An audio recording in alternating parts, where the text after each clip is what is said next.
prospecting has changed. And we all know that. Hey, nobody is picking up the telephone. Nobody's answering your email. What are we supposed to do? I'm going to show you 5 things that you can be doing right now to change the narrative of how you prospect. I'm Mark Hunter, the Sales Hunter, and the show begins right now. You're listening to the Sales Hunter Podcast with Mark Hunter, where the focus is to help you as a sales leader sell with confidence and integrity. And now here's your host. Because prospecting, for all intentional purposes, is dead as we know it, but it's not dead. It's just that the rules have changed. The expectations have changed because, hey, I can make 100 calls and how many people are going to pick up? Maybe 2. I can send out 100 emails. How many will respond? Maybe 2, 3. I mean, come on.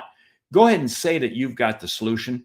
You really don't. Here's what it comes down to. It comes down to the fact that customers have got options. Now, we've known that for a long time.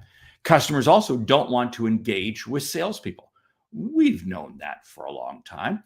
Customers want to make the sale as complete as they can without a salesperson. We've known that for a long time. So what is it? It comes down to a level of narrative that we, the sales community, have been very slow to accept. You see, why won't the person take our call? Why won't the person respond to our email? It's because they have so many options out there and they don't trust us. You see, we have to change the focus of prospecting from really going for the close to going to establishing trust and credibility. I'm going to unpack this. In fact, I talk a lot about it in my new upcoming book, Integrity First Selling, coming out right after the first of the year. But here's what it is. Customers want to trust. The reason they go online to make a buying decision versus calling you is because they trust the online process more than they trust you. The reason they make a buying decision or not make a buying decision is because of this underlying factor of trust. Trust is much bigger of an issue than we realize. But the problem is, what's trust? What is trust and how do you go about creating it? Well, it comes down to credibility. You see, when you are credible, then the customer will accept you as being trustworthy. Trustworthy in and of itself is very hard to define. I'm not even going to attempt to define it here. But stop and ask yourself this question.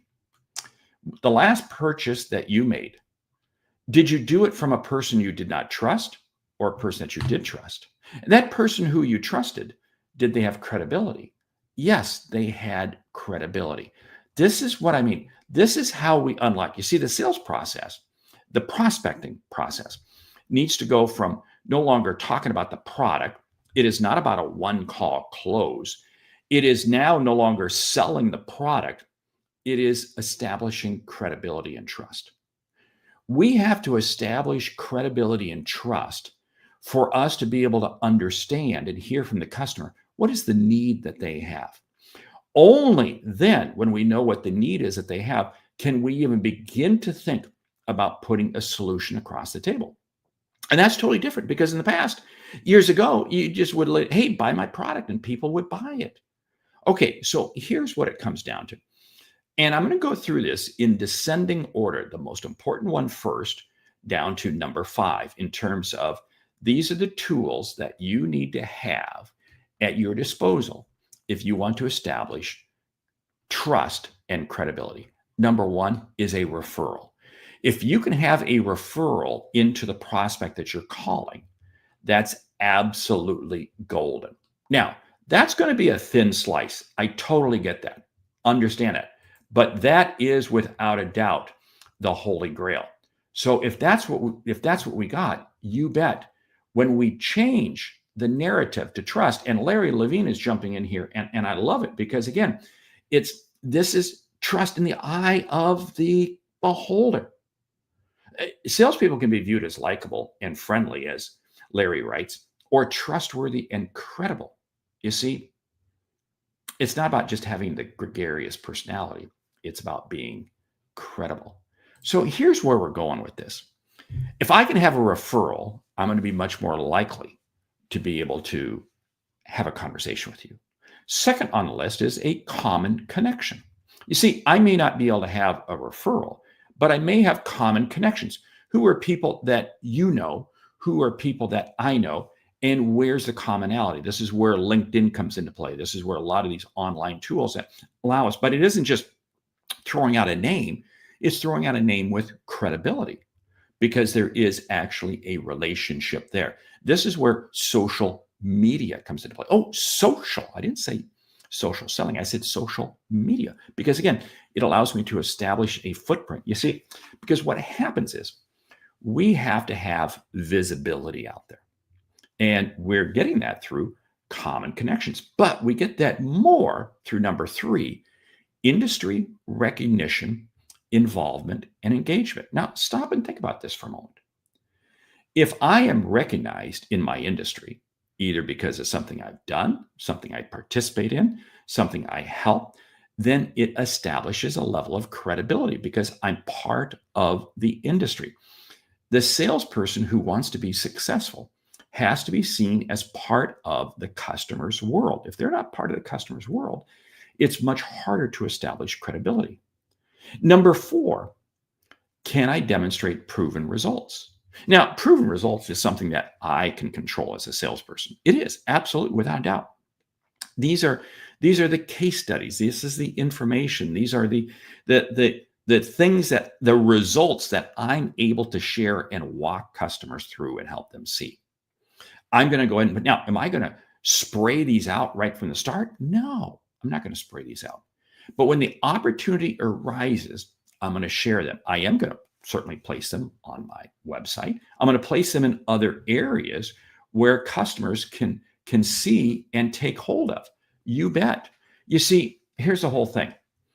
What we want to do is we want to be demonstrating to the customer that we have credibility. Andrew J is jumping in here. Thank you so much, Andrew J. Yeah, it's finding leads, and think of it like inviting someone on a walk.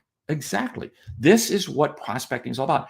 You're inviting them on a walk. You're not pushing them towards anything. You're really explaining together, and you're having a conversation. And when you do these things that I'm talking about, that it is amazing at how that actually begins to happen. Yes. Now, number 5 here is subject matter experts. And I'm going to go back through and I'm going to unpack these more. Subject matter experts. Who are the other people in your world, in your company, in your space that you can bring in on the journey? This is where there may be things such as a webinar, such as a lunch and learn, such as these opportunities where there's a subject matter expert involved. But now what I said here, if you stop and think about that, none of these 5 really, with the exception of maybe proven results, involved a product or service. No. It involved human connection, and it involved the ability for a conversation to take place.